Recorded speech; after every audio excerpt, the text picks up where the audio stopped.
नमस्कार प्यारे बच्चों, हिंदी भाषा की आज की कक्षा में आप सबका स्वागत है। बच्चों, पाठ को शुरू करने से पहले हम लोग कुछ बातें करते हैं। बच्चों, हमारे संसार में अनेक प्रकार के लोग रहते हैं। उसमें कुछ व्यक्ति अच्छे होते हैं और कुछ बुरे होते हैं। बुरे व्यक्ति हमको बुराई के मार्ग पर ले जाते हैं, जबकि अच्छे व्यक्ति हमको अच्छी बातें सिखाते हैं। लेकिन बच्चों, कभी आपने ये सोचा कि ये अच्छे बुरे की पहचान करने की क्षमता हम में कहाँ से आती है? हम कैसे पहचान करते हैं कि ये अच्छाई का मार्ग है या ये बुराई का मार्ग है? बच्चों, ये शक्ति अच्छे बुरे को पहचान करने की जो क्षमता होती है, हम में हमारे अच्छे संस्कारों के द्वारा आती है। अब आप सोचेंगे कि अच्छे संस्कार क्या है? अच्छे संस्कार बच्चों वो सीख या शिक्षा है जो हमें बचपन से ही दी जाती है। बच्चों, जब आप छोटे होते हैं तो आपके घर के बड़े सदस्य जैसे माता पिता, दादा दादी, नाना नानी या अन्य घर के बड़े सदस्य आपको कुछ अच्छी बातें सिखाते हैं, जैसे झूठ नहीं बोलना चाहिए, चोरी नहीं करना चाहिए, लालच नहीं करना चाहिए, बड़ों का आदर करना चाहिए, अपनी चीज़ें संभाल कर रखना चाहिए। इस प्रकार की जो बातें हैं वो आपको बचपन से आपके बड़े लोग सिखाते हैं। धीरे धीरे जब आप बड़े हो जाते हैं और स्कूल जाने लगते हैं तो स्कूल में आप जो हैं वहाँ पर आपके जो शिक्षक हैं, जो गुरुजन हैं, आपको पढ़ाने के साथ साथ इस प्रकार की सीख भी देते हैं जिससे कि आप जीवन में सफलता प्राप्त करते हैं। जब आप बड़े होते हैं, अच्छे व्यक्ति या अच्छे इंसान होते हैं और आप अपने इन्हीं गुणों के द्वारा जीवन में सफलता प्राप्त करते हैं। यदि आप इन सभी अच्छी सीखों को अपने ध्यान में रखते हुए अपना व्यवहार करते हैं तो आप अच्छे व्यक्ति या अच्छे इंसान कहलाते हैं। ज़रा सोच कर देखिए बच्चों कि आपके पड़ोस में, आपके घर में, आपके विद्यालय में किसको लोग अच्छा बच्चा कहते हैं? हम लोग उन्हीं को अच्छा व्यक्ति या अच्छे बच्चे कहते हैं जिनमें ये सभी गुण होते हैं। बच्चों, जो हमारे धार्मिक ग्रंथ होते हैं जैसे गीता, बाइबिल, गुरु ग्रंथ साहिब, कुरान इत्यादि भी हमको सत्मार्ग पर, अच्छे मार्ग पर चलने की प्रेरणा देते हैं। हमारे देश में अनेक संत महात्मा हुए हैं जिनकी वाणी ने समाज को नीति और धर्म की शिक्षा दी है। इसी प्रकार के एक महान संत हुए हैं कबीर दास जी। कबीर दास जी का स्थान हिंदी साहित्य में प्रमुख है। उन्होंने अपने दोहों के माध्यम से, अपनी रचनाओं के माध्यम से समाज को नीति और धर्म के मार्ग पर चलने की शिक्षा दी है, बुराइयों से दूर रहने के लिए कहा है। इनके दोहे अत्यंत लोकप्रिय हैं। कबीरदास जी के जो दोहे हैं वो बहुत लोकप्रिय हैं, और लोकप्रिय का मतलब है कि उनको लोग बहुत सुनते हैं और उनको खूब सुना जाता है और लोग उनके बारे में जानते हैं। इनमें से एक दोहा तो आप लोग ने भी जरूर सुना होगा। ये दोहा है, गुरु गोविंदो खड़े काके लागू पाए, बलिहारी गुरु आपने गोविंदियो बताए। बच्चों, ये दोहा शिक्षक की महत्ता को बताता है, इसमें गुरु के महत्व को बताया गया है। ये दोहा आप लोग शिक्षक दिवस पर जब अक्सर स्पीच देते हैं या भाषण देते हैं तब आप इस दोहे का प्रयोग करते हैं। तो इस दोहे में जो है ये गुरु के महत्व को बताया गया है।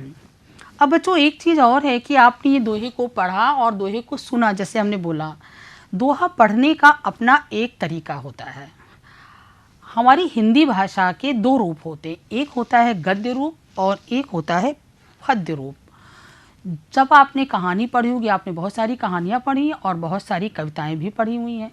कहानी और कविता को पढ़ने में काफ़ी अंतर होता है। आप जब उसको पढ़ते हैं तो कहानी कहानी की तरह पढ़ी जाती है और कविता को सुर लय के साथ पढ़ा जाता है, क्योंकि उसमें तुकबंदी भी होती है। कविता पढ़ने में बच्चों बहुत मज़ा आता है। आपने बचपन से लेकर आज तक बहुत सी कविताएं पढ़ी होंगी, चिड़ियों के बारे में, हाथी के बारे में, बारिश के बारे में, या जो हम प्रातःकालीन जो हमारी प्रार्थना होती है वो भी जो है हिंदी भाषा के कविता का एक रूप है, एक मतलब हिंदी भाषा के पद्य का एक रूप है। तो इस तरह कविता को गाने को अलग अलग तरीका होता है। हम भजन को दूसरी तरीके से गाते हैं, प्रार्थना दूसरी तरीके से पढ़ते हैं। इसी प्रकार से दोहों को पढ़ने का भी अपना एक तरीका होता है। आप देखिए बच्चों, दोहे में 2 पंक्तियाँ होती हैं। पहली पंक्ति ऊपर ये है, गुरु गोविंद दोऊ खड़े काके लागों पाए, और अगली पंक्ति भी ये है। इसमें हम आधी पंक्ति पर थोड़ा रुकते हैं। गुरु गोविंद दोऊ खड़े, खड़े के बाद में अल्पविराम है तो वहाँ पर रुकते हैं और फिर आगे बढ़ते हैं। इस प्रकार से हम दोहे को पढ़ने का तरीका मैं एक बार और पढ़ती हूँ। गुरु गोविंद दोऊ खड़े काके लागू पाए, बलिहारी गुरु आपने गोविंदियो बताए। तो आप इसको और दूसरे तरीके से भी पढ़ सकते हैं और अच्छी लय बना करके पढ़ सकते हैं, लेकिन पढ़ने का तरीका एक ही जैसा होगा। बच्चों, दोहे की एक और प्रमुख बात है। दोहे की प्रमुख बात यह है कि दोहे में कम शब्दों में अधिक बात को कह दिया जाता है। 2 पंक्तियों का दोहा होता है, लेकिन उसमें अधिक समझदारी वाली बात को कहा जा सकता है।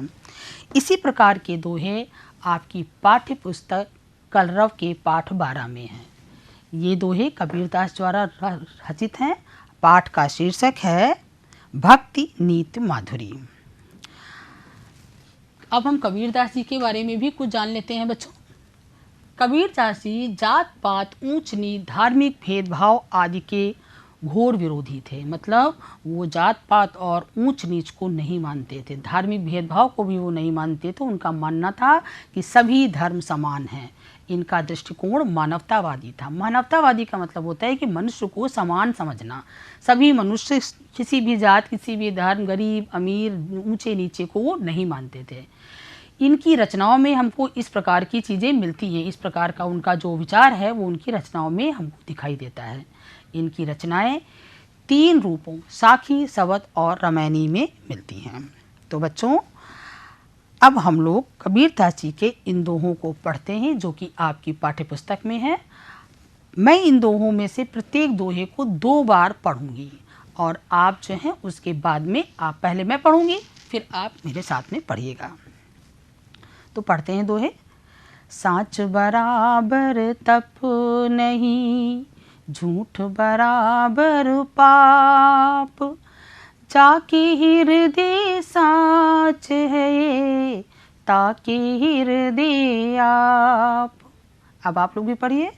साँच बराबर तप नहीं, झूठ बराबर पाप, जाके हृदय साँच है, ताके हृदय आप। वृक्ष कबहु नहीं फल भखे, नदी न संचय नीर, परमार्थ के कारणे साधुन धरा शरीर।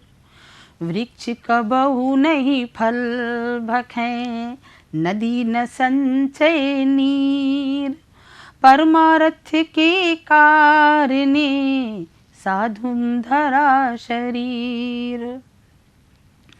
जहाँ ज्ञान तहाँ धर्म है, जहाँ झूठ तहाँ पाप, जहाँ लोभ तहाँ काल है, जहाँ क्षमा तहाँ आप। जहाँ ज्ञान तहाँ धर्म है, जहाँ झूठ तहाँ पाप, जहाँ लोभ तहाँ काल है, जहाँ क्षमा तहाँ आप। तो बच्चों, आपने कबीरदास जी की इन दोहों को सुना और आशा करती हूँ आपने साथ में गाया भी होगा। अब हम इनमें से प्रत्येक दोहे का शब्दार्थ और उनका भावार्थ समझते हैं कि कबीरदास जी ने अपने इन दोहों में क्या कहा है। सबसे पहला दोहा। साँच बराबर तप नहीं, झूठ बराबर पाप, जाके हृदय साँच है, ताके हृदय आप। साँच का अर्थ है सच और तप का अर्थ है तपस्या। हृदय अर्थात हृदय और आप का तात्पर्य यहाँ पर ईश्वर से है। यहाँ पर आप के लिए, आप ईश्वर के लिए संबोधन है। इस दोहे में कबीरदास जी ने सच बोलने के महत्व को बताया है। कबीरदास जी इस दोहे में कहते हैं कि सत्य बोलने के बराबर कोई भी तपस्या नहीं है और झूठ बोलने के बराबर कोई दूसरा पाप नहीं है। कहने का तात्पर्य ये है कि जो व्यक्ति जीवन भर सच बोलता है वह एक प्रकार की तपस्या करता है। बच्चों, सच बोलना अत्यंत कठिन है। हम लोग कभी न कभी सच न बोल करके झूठ बोल ही देते हैं, क्योंकि लेकिन अगर हम यह ठान लें कि हम जीवन भर सच बोलेंगे तो हम कोई बुरा काम नहीं करेंगे। झूठ बच्चों हम कब बोलते हैं? जब हम कोई बुरा कार्य करते हैं, उसको छिपाने के लिए हम झूठ बोलते हैं।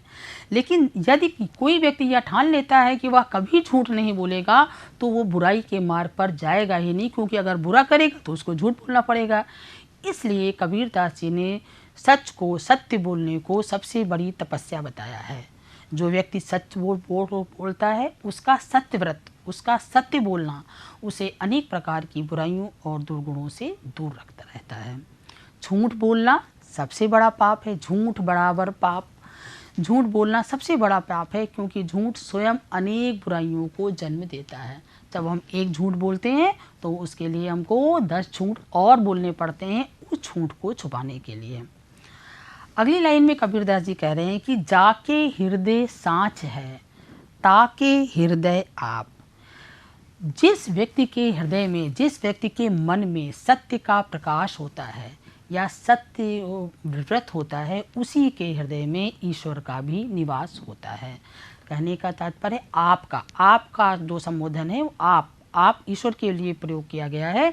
उस व्यक्ति के हृदय में आपका निवास होता है, मतलब ईश्वर सत्यवादी गुणों व्यक्तियों के हृदय में निवास करता है। सत्य बोलना ही सबसे बड़ी भक्ति है। उन्होंने कहा है कि भक्ति अगर आपको करनी, ईश्वर की भक्ति करनी है तो पहले आप सच बोल करके दिखाइए। इस प्रकार सच बोलना ही सबसे बड़ी भक्ति है। इस दोहे में कबीरदास जी ने सत्य बोलने को ही सर्वोत्तम भक्ति बताया है। अगला दोहा है बच्चों, वृक्ष कबहु नहीं फल भखै, नदी न संचय नीर, परमारथ के कारणे साधुन धरा शरीर। वृक्ष का अर्थ है पेड़, वृक्ष। कबहु कभी भी, नहीं माने नहीं, भखै, भखै माने खाता है, संचय, संचय का अर्थ है संचय अर्थात इकट्ठा करना, नीर पानी, परमारथ दूसरों का उपकार, परोपकार का मतलब है परमारथ, कारणे कारण, परमारथ के कारण, साधुन सज्जन व्यक्ति, धरा शरीर, शरीर उन्होंने धरा हुआ है। अब आप इसका अर्थ सुन लीजिए। इस दोहे में कबीरदास जी ने परोपकार के महत्व को बताया। परोपकार अर्थात दूसरों पर उपकार करना, दूसरों की मदद करना, ये एक प्रकार का उपकार है। कबीरदास जी कहते हैं कि वृक्ष कभी भी अपने फल स्वयं नहीं खाता है। वृक्ष चाहे जितना भी फलदार हो, चाहे जितना बड़ा हो, तमाम तरीके के फल उस पर आते हैं, लेकिन बच्चों क्या आपने कभी भी वृक्ष को फल खाते हुए देखा है? वृक्ष कभी भी अपना फल स्वयं नहीं खाते हैं। और जो नदी होती है वो भी अपना जल कभी भी स्वयं के लिए नहीं इकट्ठा करती है। वृक्ष के फल और नदी का जल दूसरों के कल्याण के लिए होते हैं। वृक्ष अपने फलों के द्वारा सदैव दूसरों की भूख मिटाता है और नदियाँ भी अपने जल के द्वारा दूसरों का कल्याण करती। दूसरों का कल्याण अर्थात जैसे खेत, बाग, खलिहान उनसे सींचे जाते हैं, लोगों की प्यास बुझाई जाती है। तो इसी प्रकार से सज्जन व्यक्ति भी होते हैं। जैसे वृक्ष और नदी अपनी संपत्ति का प्रयोग स्वयं नहीं करते हैं, उसी प्रकार सज्जन व्यक्तियों की सारी संपत्ति और सारा धन जो होता है वो परोपकार अर्थात दूसरों के कल्याण के लिए होता है। कबीरदास जी कहते हैं परमारथ के कारणे साधुन धरा शरीर। सज्जन व्यक्तियों का जो शरीर होता है वो दूसरों के कल्याण के लिए ही होता है। तो बच्चों, इस दोहे में कबीरदास जी ने परोपकार के महत्व को बताया है। अब अगला दोहा है कि जहाँ ज्ञान तहाँ धर्म है और जहाँ झूठ तहाँ पाप, जहाँ लोभ तहाँ काल है, जहाँ क्षमा तहाँ आप। कबीरदास जी कहते हैं कि जहाँ ज्ञान तहाँ धर्म है।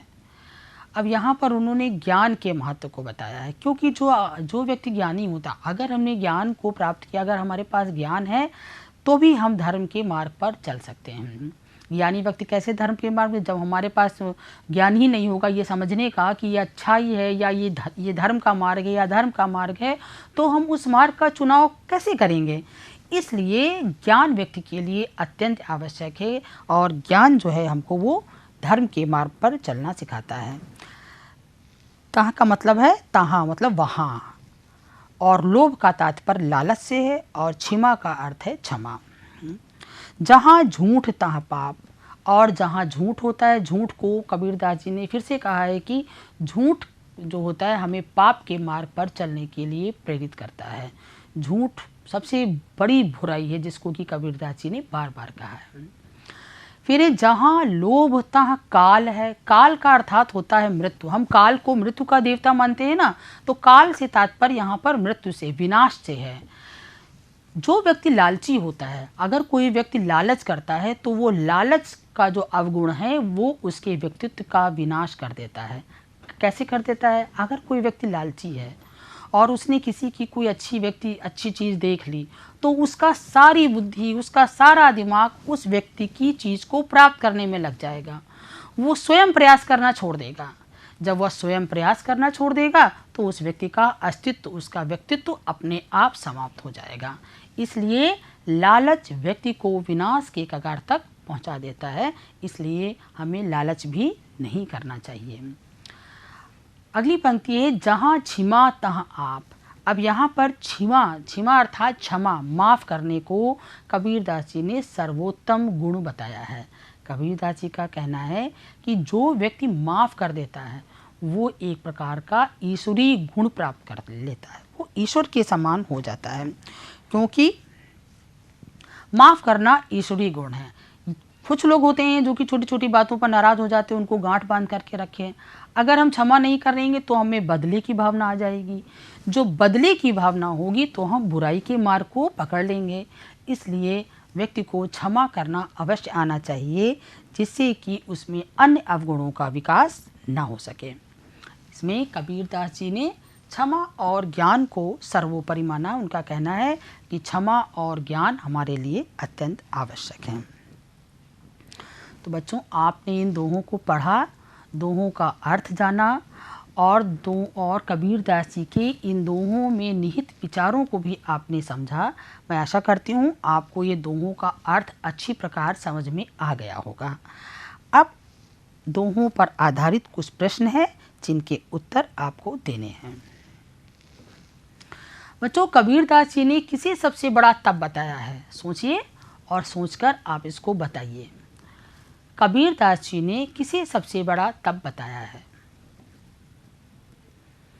कबीरदास जी ने सत्य को सबसे बड़ा तप बताया है। उनके अनुसार सत्य बोलना सबसे बड़ी तपस्या है, सांच बराबर तप नहीं। ईश्वर किस प्रकार के लोगों के हृदय में निवास करता है? कैसे लोगों के हृदय में ईश्वर निवास करता है? ईश्वर सत्यवादी लोगों के हृदय में निवास करता है। जाके हृदय सांच है, ताके हृदय आप। वृक्ष और नदी में क्या विशेषता होती है? बच्चों, वृक्ष और नदी में क्या विशेषता होती है? वृक्ष अपने फल स्वयं कभी नहीं खाता है और नदी अपने जल को इकट्ठा नहीं करती है। मतलब वृक्ष के फल और नदी का जल दूसरों के कल्याण के लिए ही होता है। सज्जन व्यक्तियों की तुलना वृक्षों और नदियों से क्यों की गई है? सोचिए बच्चों कि सज्जन व्यक्तियों की तुलना वृक्ष और नदी से क्यों की गई है? वृक्ष और नदी के समान ही सज्जन व्यक्तियों का जो धन होता है, जो संपत्ति होता है, वो दूसरों के कल्याण के लिए ही होती है। इस कारण वृक्ष और नदी की तुलना सज्जन व्यक्तियों से की गई है। बच्चों, आपने बोध प्रश्नों को देखा और सुना। अब बच्चों, आपको कुछ अभ्यास कार्य आपके पाठ के अंत में कुछ अभ्यास कार्य दिए गए हैं जिन्हें कि आपको करना है। आप इनको पढ़िए, इन अभ्यास कार्य को देखिए और इसको स्वयं करने का प्रयास करिए। इसमें पहली पंक्ति है जा, और आपको आधा हिस्सा ये भरना है। ये आपको याद करना है। जाके हृदय सांच है, उसके आगे ताके हृदय आप। जाके हृदय साँच है, ताके हृदय आप। अगली पंक्ति है, अगली पंक्ति में आप ये आगे का लिखा हुआ है, नदी न संचय नीर, वृक्ष कबहु नहीं फल भखें, नदी न संचय नीर। ये कबीरदास जी की आपकी पुस्तक का दूसरा दोहा है। वृक्ष कबहु नहीं फल भखें, नदी न संचय नीर, परमारथ के कारणे साधु धरा शरीर। तीसरी पंक्ति है, जहाँ ज्ञान तहाँ धर्म है। आगे, जहाँ ज्ञान तहाँ धर्म है, जहाँ झूठ तहाँ पाप। इसके आगे भी है, जहाँ लोभ तहाँ काल है, और जहाँ क्षमा तहाँ आप। इस अभ्यास कार्य को बच्चों देख लीजिए ठीक से, और आप इसे अपनी उत्तर पुस्तिका में लिख भी सकते हैं।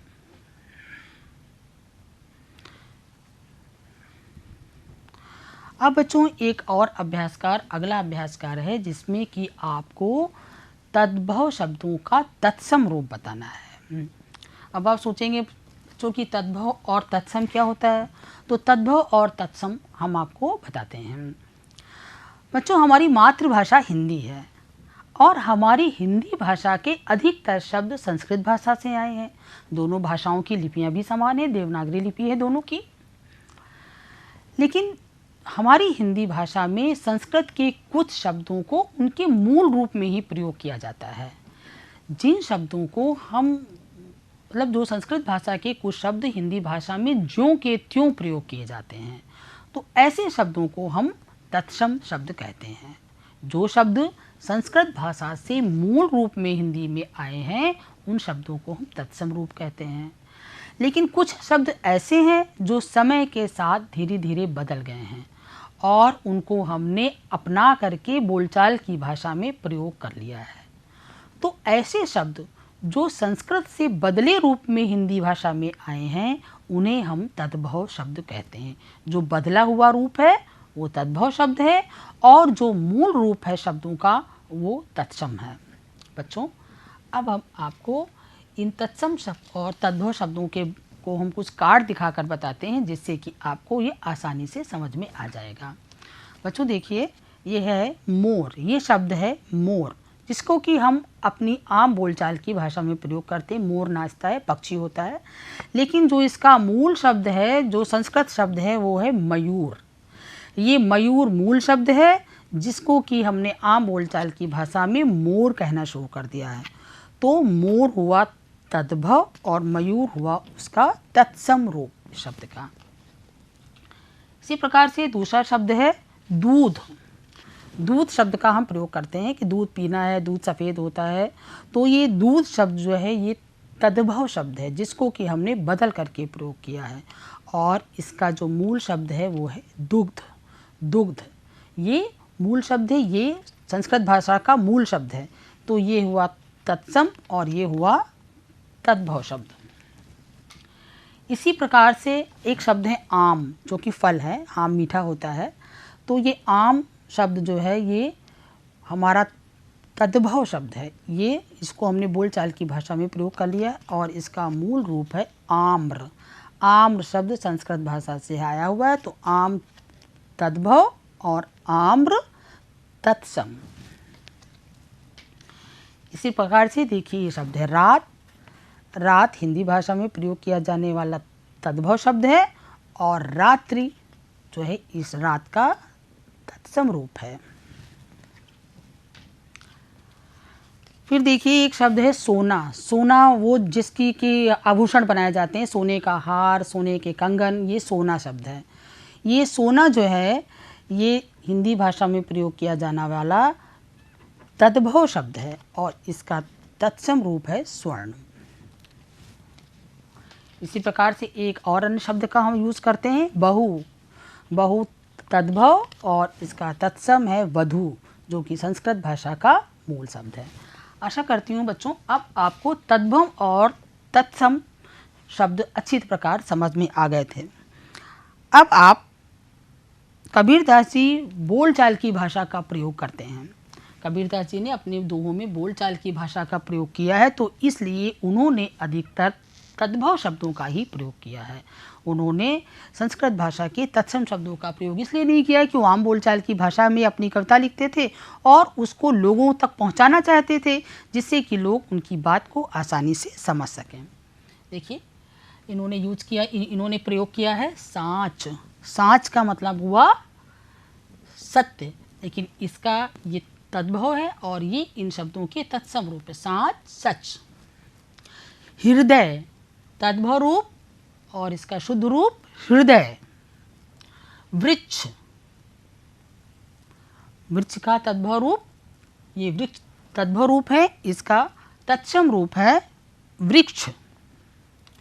संचय, संचय और इसका तद्भव रूप तत्सम रूप है वृक्ष। अच्छा, संचय का संचय। परमार्थ माने दूसरों का उपकार, इसका तत्सम रूप है परमार्थ। क्षमा, क्षमा का हुआ क्षमा, ये इसका तत्सम रूप है। इस प्रकार से आपने तद्भव और तत्सम शब्द अब आपको अच्छी प्रकार से समझ में आ गए होंगे। अब बच्चों, आपने देखा कि ये कबीरदास जी के जो दोहे हैं वो कितने नीतिपरक हैं। हमने इस पूरे सारे दोहों को पढ़ा और उसमें हमने देखा कि ये दोहे कितने नीतिपरक हैं और इन दोहों के माध्यम से हमको सच बोलने और क्षमा करने और परोपकार करने की शिक्षा उन्होंने दी हुई है। इन दोहों के में हमको बुराइयों जैसे झूठ, लालच से दूर रहने के लिए कहा गया है। और जैसा कि हमने आपको पहले बताया था कि दोहे में कम शब्दों में अधिक बात कह दी जाती है, तो इस प्रकार से ये कम शब्दों में अधिक बात उन्होंने प्रत्येक दोहे में कही हुई है। अब बच्चों, आपको कुछ गृह कार्य करना है जो कि आप अपनी उत्तर पुस्तिका में लिखेंगे।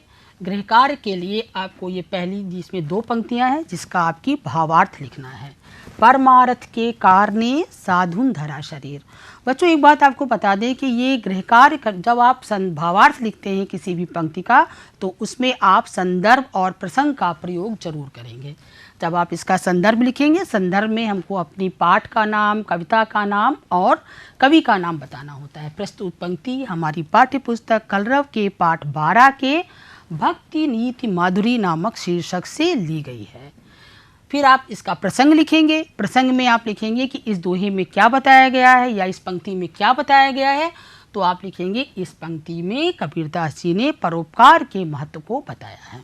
इसी प्रकार से दूसरी पंक्ति है, जहाँ ज्ञान तहाँ धर्म है, जहाँ झूठ तहाँ पाप।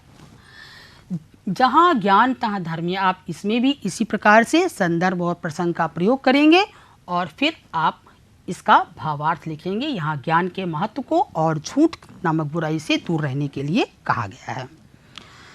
ये तो हुआ बच्चों आपका लिखने वाला होमवर्क, लिखने वाला गृह कार्य। अब आपको कुछ करना भी है। ये जो कबीरदास जी के दोहे जो अभी आपने पढ़े, सुनने में मज़ा आया होगा। आप इनको रोजाना धीरे धीरे पढ़ेंगे, ये आपको स्वयं याद हो जाएंगे। अब आप कबीरदास, बहुत सी आपके जो घर के बड़े सदस्य होंगे उनको ये दोहे आते होंगे। आप उन बड़ों से पूछ करके या पुस्तकालय की किताबों से या अपने मोबाइल में नेट के माध्यम से दोहों को पढ़ने का तरीका ढूंढ सकते हैं और उनको आप अपनी उत्तर पुस्तिका में लिखेंगे। तो बच्चों, आपने ये पाठ पढ़ा। धन्यवाद बच्चों।